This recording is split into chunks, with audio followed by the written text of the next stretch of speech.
Ooh, steamed up. Have to squint. Ooh, fox. The musty smell of skunk.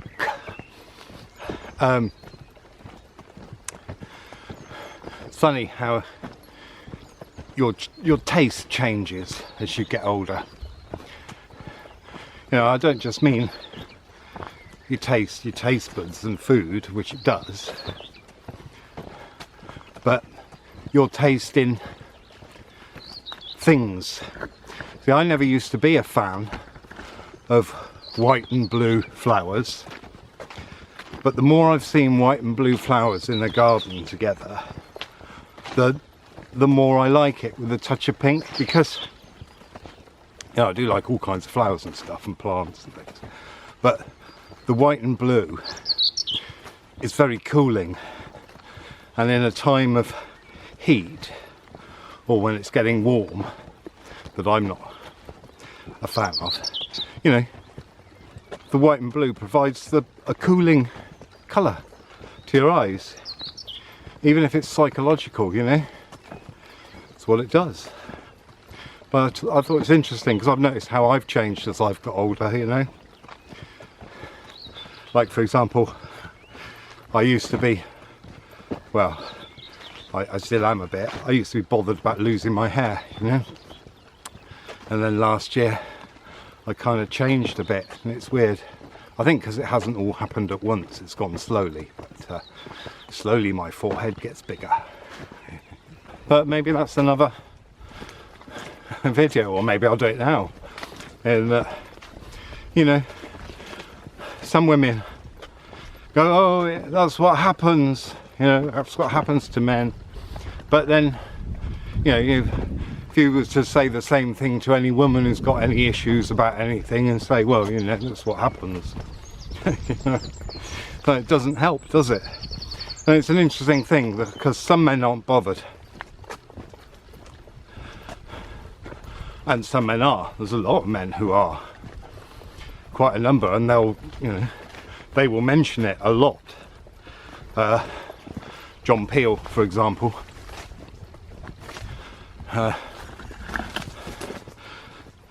you know, and mention it even when it's not necessary.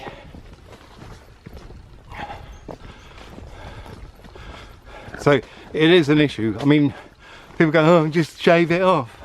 But why? You telling every man to shave his head?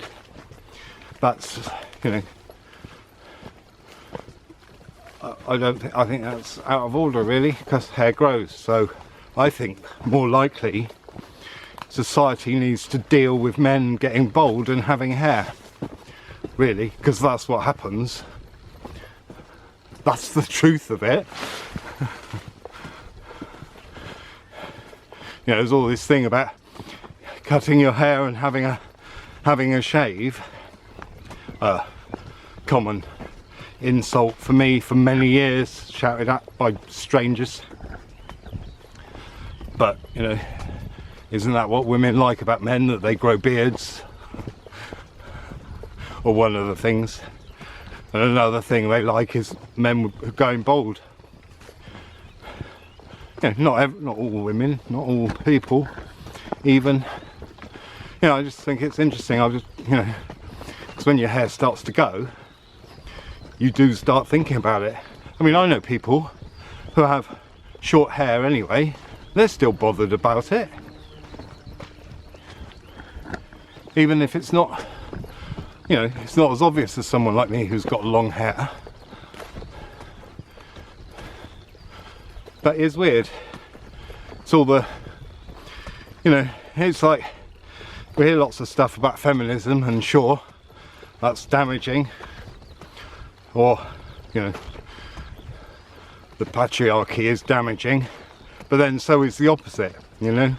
And so is the sides of that, you know, to men, really. They're like the restriction on clothes, on all kinds of things. You know, men, you can't wear colours. What? What? I mean, flowers, you know, they're male and female. And there's something came in with the Victorian thing of blue for a boy, pink for a girl, which, if we look at it on a magical level, red is the colour of fire. Fire, the masculine principle, the up-pointed triangle. Pink, a shade of red. So you give that to the girls, and then blue, the passive colour of water, the down-pointing triangle, you give that to men. Water them down. Water down men's fire. So that's the effect, isn't it? You've put water on the men's fire and boiled the woman's water. So, I mean, obviously, all colours are for everybody. Where's the big problem? And the other thing, the other issue is skirts. That's a big one, isn't it? Oh no, you can't wear a skirt. And if you do, it's got to be a man's skirt so you can have your knees showing. But we don't need to do the things we used to do, like jump on horses or do things like that. You know? It's like the one taboo item of clothing for men. And let's not forget, this is the country that had a civil war over the right to wear high boots, lace and floppy hats. And when you look at it, if you go right back to the root, like I do, I take it back to the basics. What if there was nothing? Well, skin an animal or weave some fibre into a thing you wrap around, which is skirt. It's going to be the first item of clothing. It's going to be some kind of skirt or some kind of big nappy thing. And personally, I need air down there. But it's also interesting that they found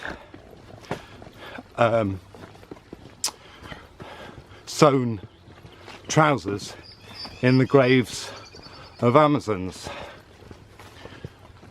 which I suspect are now going to be credited to the Scythians and the Sarmatians and stuff. But you know, it's interesting how a tribe of society, or a group of people, are seen as being always women. Although, how do they keep going if they're always women? There has to be some men. Are the ones responsible for making trousers, the one thing that men must wear. You know, because I wouldn't want to ride a horse in anything that's chafing. You know. You don't want to sit astride a horse and have all your parts rubbing against it. Well, men don't anyway, because it hurts. For one thing. But you know, I'm sure there's some women who do like that. You know, there's all kinds in this world.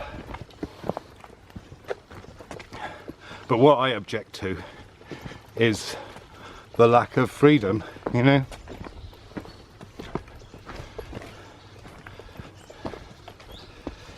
About time it changed, isn't it?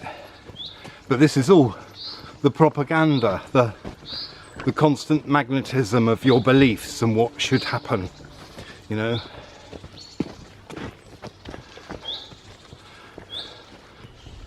But I'm not really talking about women here. They've got different prejudices and stuff that going on with them. I really had no idea that today, coming here, I was going to be taken back to so many times of things that I'd forgotten about. Oh well.